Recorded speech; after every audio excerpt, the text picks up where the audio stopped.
Red Hawks higher গ্রাউন্ডে থাকছেন permanent backup খোঁজার জন্য মতো মনস্টার কার নামিয়ে দেওয়া হতে পারে। ফ্লিকার এখন সুযোগটা তৈরি করতে যাচ্ছেন এভিডিয়াতে যদি এলিভেট করা যায় সেই জোনে যেখানে থাকছে হেভি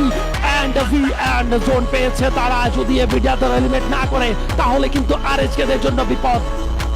দেখা যাক রাইট সাইডে আক্রমণ করার চেষ্টা এখন করতে দেখতে পাচ্ছি ব্লেড সেখানে থাকছেন কুটুস আক্রমণ ভালো ড্যামেজ প্রদান করে যাচ্ছে। একটা ডেট কি দেখতে পারবো কিনা 9 সেখানে ইউজ দেখতে পারবো কিনা নেজাত সেখানে যাবেন বমরাও সেখানে অপেক্ষা করছেন বাট পাবলো ওকে থ্রেভাল ইউজ হচ্ছে বমদের সাথে মতো এভিডিয়াস এইটাই হয়তো বা সুযোগ রেড হক্সের জন্য যেন ফিনিশটা করতে পারে এভিডিয়াদের ড্যামেজ প্রদান করার চেষ্টা। ফ্লিকার ডাউন করবেন পাবলোকে নেট কি যাবে কিনা নেজাতে থ্রেভাল ইউজ হচ্ছে ফ্লিকার করেছে ফিনিশ আর একটা ডাউন বের করার চান্সেস কুটুস যাবেন কিনা ব্লেড এগিয়ে যাচ্ছে রাইট সাইড থেকে কুটুস যেতে পারে হেভির একটা প্লেয়ার বুয়া বাবা যেতে পারে ব্লেডের জন্য সেখান থেকে হেভি তারা 6 এই মুহূর্তে এলিভেট করে ফেলা হয়েছে টোটাল গেমিং ডাউন হচ্ছে এলিমিনেট এন্ড বলতে না বলতে এভিডিয়া তো এলিমিনেট করবে ও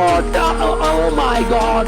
দল এলিমিনেট করার সাথে 14টা এলিমিনেশন বিয়ান্ড এখন থাকছে উপরে সেখানে খেয়াল রাখতে হবে যেন থার্ড পার্টিরা তারা না করতে পারে যদি থার্ড পার্টির সম্ভাবনা নেই কারণ বমের একটা প্লেয়ার থাকছে একা। ভিয়ান ভার্সেস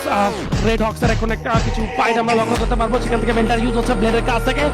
আরো কিছু প্লেয়ার এগেন ফ্লিকার ড্যামেজ প্রদান করে যাচ্ছে এখন যেন তার স্কিলটা দেখানোর সময় এসেছে তারা কি করতে পারে বাংলাদেশি প্লেয়ার্সরা কি করতে পারে সেটা দেখানোর সুযোগ এসেছে। তো লাগাতার ইউজ হচ্ছে যেন এখন ভিয়ানটা বিপদের মুখে কারণ রাইট সাইড থেকে বমের এন্টাই যেন থ্রেবাল ইউজ করবেন এন্ড বলতে না বলতে ফ্লিকারের ভালো কিছু শট আসছে সেখানে ভিয়ানটা হয়তো বা ধরাশয় হতে পারে মিডিয়াম এন্টাই সেখানে অপেক্ষা করছেন দেখা যাক তিনি ডাউনটা বের করতে পারেন কিনা অপর পাশে নাম্বার কুটুসের মধ্যে দুইকে ডাউন করাবে নেজাদের থ্রোবাল গিয়েছে আরেকটা ডাউন আছে এর মধ্যে ফিনিশ করা যেতে পারে আরো কিছু থ্রোবাল আক্রমণ করবেন কুটুস কিনা জোনটা যাচ্ছে অপর দিকে আর রিস্ক নিতে যাচ্ছে না ওয়াচ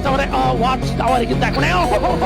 ওয়ার্ডেনে ফ্রম নেজার এর মধ্যে ডাউনটা বের করেছেন আর শর্ট ট্রেড আসবে এর মধ্যে কুটুসের এর মধ্যে প্লেট সেখানে ডাউনটা হতে দেখতে পারবো কুটুস অপেক্ষা করবেন প্লেট সেখানে ফিনিশটা হতে পারেন না কুটুস আক্রমণ করেছেন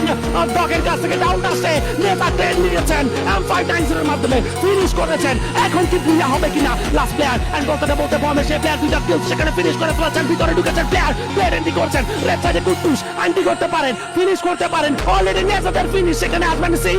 বুয়া ফল টিম রেড হক এক অসাধারণ বুয়া এই মুহূর্তে কিন্তু দেখিয়ে দিয়েছেন টিম রেড হক যে বাংলাদেশি প্লেয়ার্সরা বাংলাদেশি দলটা কি করতে পারে। What a comeback most valuable player নেজাদের নেট ভাই পিয়ানদের উপর যেভাবে বর্ষণটা করেছিল সেইটা অসাধারণ ছিল।